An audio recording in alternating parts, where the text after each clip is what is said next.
বাঘা, তুই এখানে দাঁড়িয়ে চকলেট খাচ্ছিস? আমি তোকে কত জায়গায় খুঁজলাম, আর তুই এখানে আছিস? আমি তো এখানে সেই কখন থেকে দাঁড়িয়ে আছি তোর জন্য। আর তুই এখন আসলি? আমাকে অন্য জায়গায় খোঁজার কি আছে, এখানে আসলেই তো হতো। আর এই চকলেট আমি আমার বাবার দোকান থেকে এনেছি। জানিস, আমার বাবা না দোকানে নতুন চকলেট এনেছে। খেতে খুব মজা এগুলো। আমাকে একটা চকলেট দিবি বাঘা? তোর চকলেট দেখে তো আমারও খুব খেতে ইচ্ছে হচ্ছে। তোর চকলেট খেতে ইচ্ছে হচ্ছে? তাহলে তুই বাড়িতে গিয়ে তোর মায়ের কাছ থেকে টাকা এনে আমার বাবার দোকান থেকে কিনে খা। এগুলো খেতে সত্যি অনেক মজা রে। যা যা, তাড়াতাড়ি টাকা নিয়ে আয়। হ্যাঁ বাঘা, আমি এখনই যাচ্ছি। তারপরে আমি আমার মায়ের কাছ থেকে টাকা এনে মজা করে চকলেট খাবো।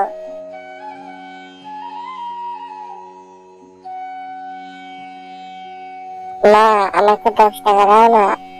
বাঘার আব্বা ওদের দোকানে নতুন নতুন চকলেট এনেছে, আমিও চকলেট খাবো। আমাকে 10 টাকা দাও না মা। ঝুনু, সকাল সকাল এসেছিস চকলেট খাওয়ার বায়না নিয়ে? এত চকলেট খেতে হবে না, তোর দাঁত তো চকলেট খেতে খেতে নষ্ট হয়ে যাবে। যা, ঘরে তোর জন্য খাবার বেড়ে রেখেছি, সেগুলো খেয়ে নে। না মা, কিছু হবে না, আমি চকলেট খাবো। দাও না মা টাকা, আমি চকলেট খাবো, আমাকে টাকা দাও।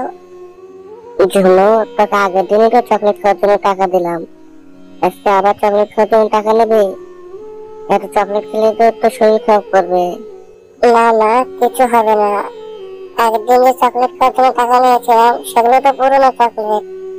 এখন তো বললাম নতুন চকলেট হয়েছে। দাও না মা আমাকে টাকা, আমি চকলেট খাবো। ঠিক আছে ঝুনু, তোর জ্বালার বাঁচি না। এই নে 20 টাকা।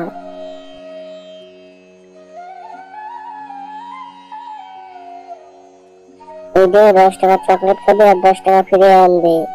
বাপ কাকু, আমাকে 10 টাকা দিয়ে একটা চকলেট দিন তো। এই নিন টাকা, আমাকে 10 টাকা ফিরিয়ে দিন।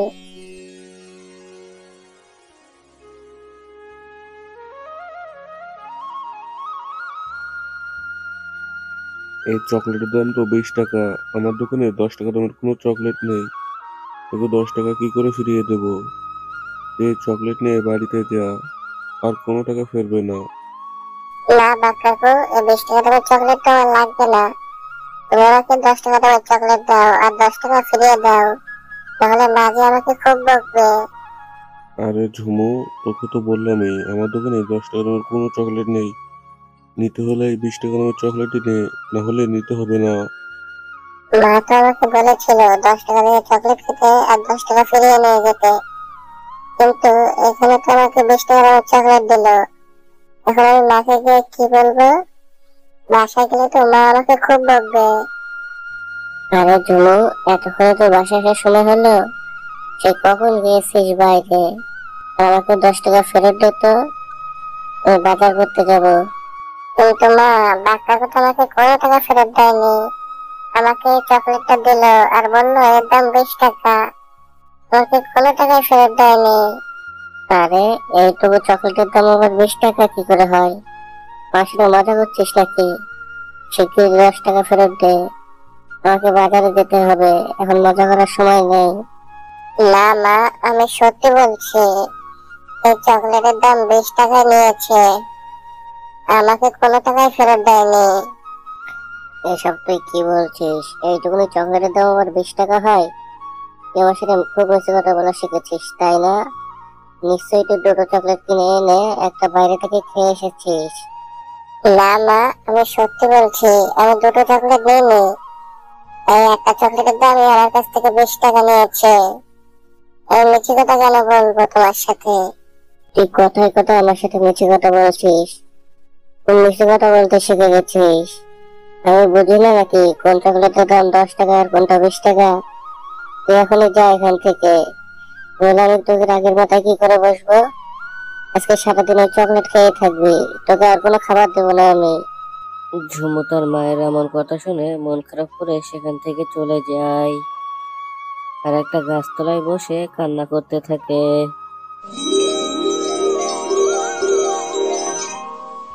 আরে ছোট্ট মেয়ে, তোমার কি হয়েছে? তুমি এখানে বসে এভাবে কান্না করছো কেন? তোমার কি হয়েছে আমাকে বলো। তারপরে ঝুমু সেই পরীটিকে সব কথা বলে। সব শুনে পরীটি বলল, আরে ছোট্ট মেয়ে, তুমি মন খারাপ করো না, এই নাও,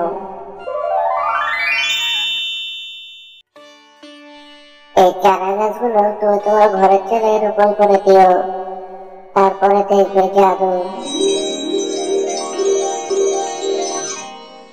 আরে ঝুমু, তুই এতক্ষণে বাসায় এলি? কোথায় ছিলি রে মা এতক্ষণ?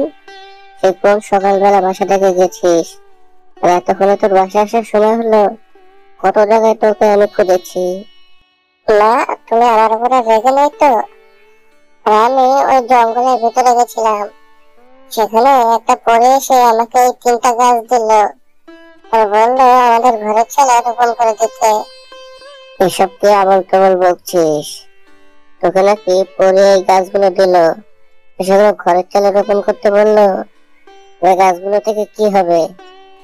এই গাছগুলো থেকে কি হবে সেটা তো আমি জানি না। না, পরী আমাকে দিয়ে বললো ঘরের ছেলে রোপণ করে দিতে, আর কিছুই বলেনি।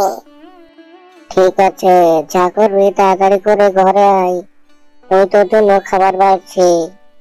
তারপরে ঝুমু সেই গাছগুলো তাদের ঘরের চালে রোপণ করে দেয়।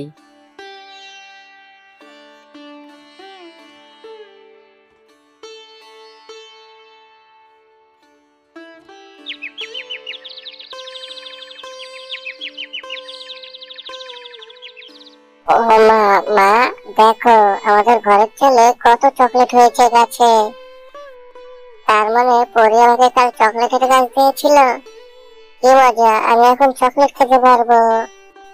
আরে তাই তো দেখছি, এখানে চকলেট গাছ হয়েছে, কিন্তু এটা কি করে সম্ভব? ঘরের ছেলে চকলেট কি করে হয়? কি করে হয়েছে সেটা তো জানি না মা, কিন্তু ভালো হয়েছে। এখন থেকে আমি মজা করে চকলেট খেতে পারবো। কত চকলেট হয়েছে গাছে, এগুলো আমরা বিক্রিও করতে পারবো। তাহলে তোমাকে আর অন্য কোথাও কাজ করতে হবে না। হ্যাঁ রে মা, তুই ঠিকই বলেছিস, এই চকলেট গুলো আমরা অন্য কোথাও বিক্রি করলে আমাদের অনেক টাকা হবে, আর আমাদের কোনো অভাবই থাকবে না।